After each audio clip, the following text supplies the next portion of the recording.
आज जहां समाज में जो है दिन प्रतिदिन जो है क्राइम बढ़ते जा रहे हैं, वहीं पर हमारे देश के जो है संविधान में जो है इसके जो है कंट्रोल करने के लिए भी जो बहुत सारी जो है धाराओं का जो है प्रयोग किया गया है, जिससे कि हमारे समाज में जो क्राइम बढ़ रहे हैं उसको जो है रोका जा सके। तो नमस्कार दोस्तों, आप सभी का स्वागत है सोनू पटेल एलएलबी में, और मैं हूं आप सभी का प्यारा दोस्त सोनू पटेल। दोस्तों, आज की वीडियो में हम बात करने वाले हैं आईपीसी की धारा 378 एंड जो है 379 के बारे में। जैसे कि आप देखते हैं बहुत सारे ऐसे क्रिमिनल्स हैं जो आसानी से चोरी कर लेते हैं, और चोरी करने के बाद उन्हें ऐसी चोरी करते हैं जिससे कि किसी को पता भी नहीं चलता कि चोरी हो गई है या फिर नहीं हो गई है। तो आज की जो वीडियो है ये मेन पर्पज़ यही है कि जो संविधान के अनुसार अगर माने कि जो है कानून के अनुसार माने चोरी को जो है गया है। जैसे कि पहला होता है जो है चल संपत्ति और दूसरा होता है जो है अचल संपत्ति। तो हम बात करते हैं जो है कि चल संपत्ति क्या होती है। चल संपत्ति ऐसी होती है जिसको हम किसी जगह से मूव आउट कर सकें, मूव कर सकें। जैसे कि मान लीजिए कि किसी का फ़ोन हो गया, मोबाइल हो गया, कार हो गया। ये ऐसी संपत्ति है जिसे हम जो है एक दूसरे स्थान से दूसरे स्थान तक जो है आसानी से मूव आउट कर सकते हैं। यदि कोई व्यक्ति इन सारी चीज़ों में से कोई व्यक्ति जो है किसी चीज़ को जो है चुरा लेता है, तो उस व्यक्ति के ऊपर जो है आईपीसी की धारा 378 चोरी का मामला जो है दर्ज होता है। इसी जगह पे अगर हम बात करें जो है अचल संपत्ति के बारे में, तो अचल संपत्ति ऐसी संपत्ति होती है जिसको हम कहीं से भी किसी भी जगह से उसे जो है मूव आउट नहीं कर सकते। जैसे कि मकान हो गया, जो है पेड़ पौधे हो गए, ऐसी सारी चीज़ें जिसे हम कहीं से भी जो है मूव आउट नहीं कर सकते हैं, जिसे घुमा पाना जो है बहुत ज़्यादा मुश्किल होता है। तो अब बात करते हैं जो है कि आईपीसी की धारा 378 क्या होती है। तो आईपीसी की धारा 378 में यह बताया गया है कि यदि कोई व्यक्ति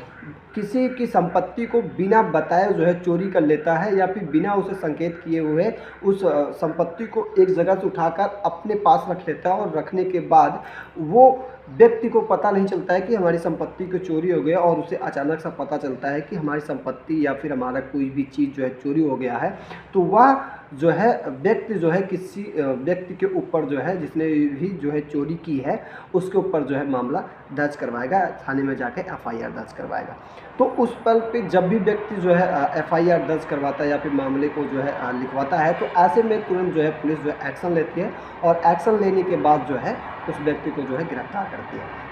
अब बात करते हैं जो है आईपीसी की धारा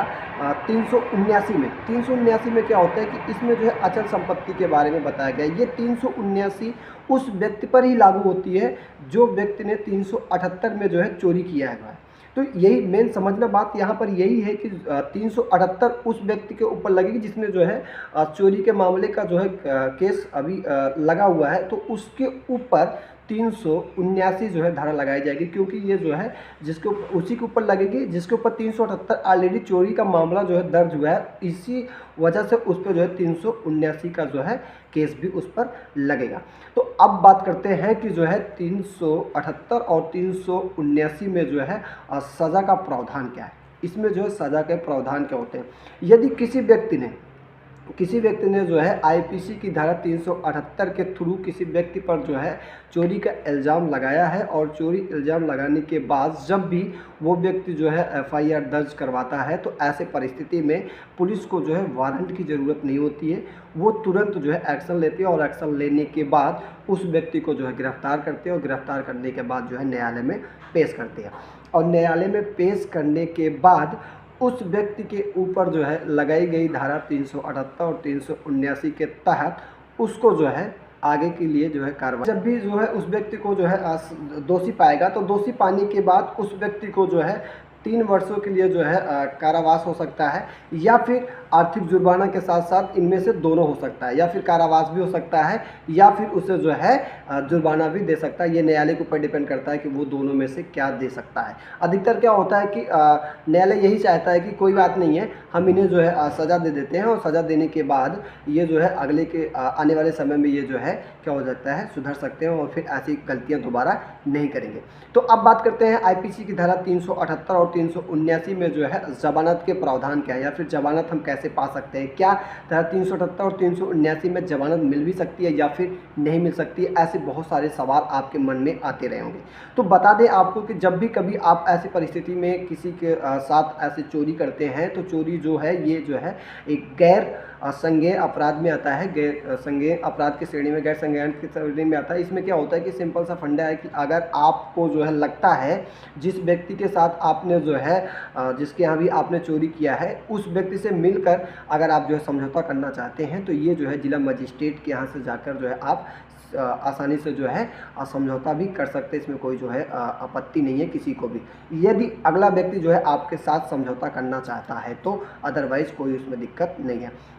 अब रही बात जमानत की, तो जमानत आपको मिल जाती है, ये न्यायालय के ऊपर डिपेंड करता है। वैसे तो अधिकतर जो है ऐसे बहुत सारे केसेस होते हैं जिसमें नहीं मिलती होगी, लेकिन यहाँ पर न्यायालय देखता है कि नहीं ठीक है, अब जो है ये बंदा अपनी गलती को स्वीकार कर रहा है और स्वीकार करने के बाद ये समझौता भी करना चाह रहा है, तो ऐसे परिस्थिति में आपको जो है जमानत मिल जाती है और इसकी जमानत के लिए आपको एक अच्छे से वकील करना होगा। वकील ही ऐसे परिस्थिति में आपका जो है साथ दे सकते हैं, वो आपको जो है बचा सकते हैं। नोट के रूप में अगर हम बात करें, डिस्क्रिप्शन के रूप में अगर हम बात करें, तो ऐसी परिस्थिति से आप जूझना चाहते हैं तो प्लीज़ आप ऐसे जो है अपराधों को ना कीजिए जिससे कि आपके समाज में जो है रुकावट हो, बाधा आए और आप अपने स्तर को जो है गिरा सकें। तो दोस्तों आज की वीडियो यहीं तक के लिए, फिर मिलेंगे किसी नए वीडियो के साथ, तब तक के लिए जो है जय हिंद, जय भारत, जय संविधान।